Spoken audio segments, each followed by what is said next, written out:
is what it looks like while driving. Speedo is in sync with the center display. Shows that you're driving in gear.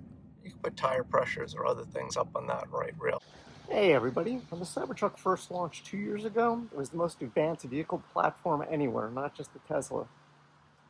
And even now, 2 years later, it's still got everything you could possibly need, from adaptive air suspension, four-wheel steering, less than one turn lock-to-lock on the steering, 9.6 kilowatts of power out, you name it. You know all the functions and features. But until now, is lacking one thing that the Model S and Model X did have, which is this center console display for the driver. And we're going to show you how you can install and set that up today. So let's go ahead and get started. So if you're familiar with the Model S and Model X, one thing that you'll note is they usually have a screen here in front so you can keep track of all your driving information, your speed and things like that as you're driving. Unfortunately, the Cybertruck, much like the Model 3 and Model Y, does not have that. So you just have the one main center screen with your speed up here in the little corner. It's not bad, but just like the rear view mirror we've got here that we've replaced with the digital monitor, it is better sometimes to have a regular screen in the front to keep track of your driving information that's in the driver's line of sight, and then your navigation off on the side, and then a rear view here, just like you would in any other car setup. So today, what we'll be doing is installing a dashboard screen we got from our friends at Teslaunch. And in order to do that, we've got a few steps to go, starting with removing this piece, and then I'll be removing these pieces here on both side doors, and then wiring in a couple wiring harnesses. So sorry I lost the video for this piece, but I do have some images. So starting with the driver's side, pull up on the edge of the aluminum sill plate that's closest towards the B pillar, which is the pillar in the center of the car, the back end of the driver's seat, and then pull it up as you go and repeat the same process on the passenger side in order to expose the wiring loom and the connectors that you're going to need to get access to. Then we'll move on to the dash, and the easiest thing to do here is start prying up from the bottom edge and pull that towards you, and you'll see those little gray clips or pop fastener sockets, and then pull off the top edge as well. It's easier with a friend, and then pull the whole piece towards you and lift it up. Okay, now that we've got the dash apart here and we've removed the door trim on both the driver and passenger sides, next step is to run the wiring harness. Now, unfortunately, in the instructions, it doesn't say which end of the wiring harness goes where. I'm going to guess the side that's got the one connector here is what's going to connect to the screen, but what we'll do is we'll validate that by looking at the back of the screen first, and that'll tell us exactly which way we run the wiring harness. But what we're going to end up doing when we do that is we'll come in here and we'll probably end up running this somewhere along the bottom here, going across. So I think that's what we'll end up doing with this, and why don't we go ahead and get started.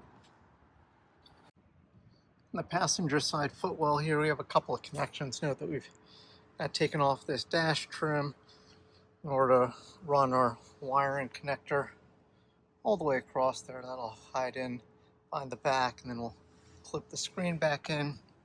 But we do have a couple of splices in here.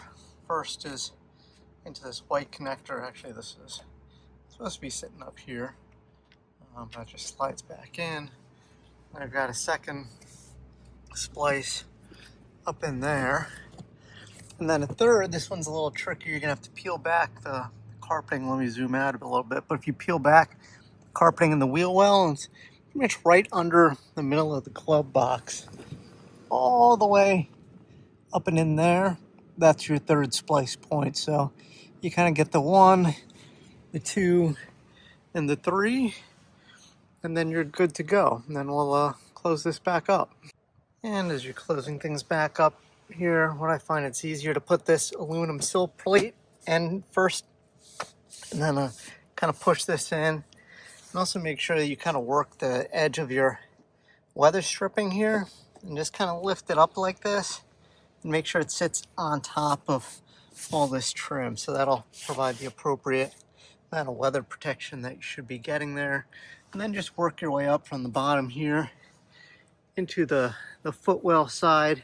Just kind of tuck all this in as you go, and then finally clasp it into the top here, and then we'll get the dash piece on next. So now we've got the far side of the dash and the passenger side. Working over on the driver's side. One thing to keep in mind is there are 4 little feet here at the bottom. You can see you want to tuck these behind the trim panel here before you snap it in, because that's what's going to hold them in place. So we'll tuck these behind here and just pop this panel down and then take a look. And this is what it looks like from the driver's position. Note, not only do you have to kind of get the feet clamped in there, but there's also a soft piece that tucks in under your trim here, and that's what holds this pretty snugly in place. And we'll go around and do a quick drive later and show you how that works. And as you can see, we're in reverse, and as we shift to park here, we'll see the same thing happen in that center screen. And as I mentioned, we've got tire pressures on this side.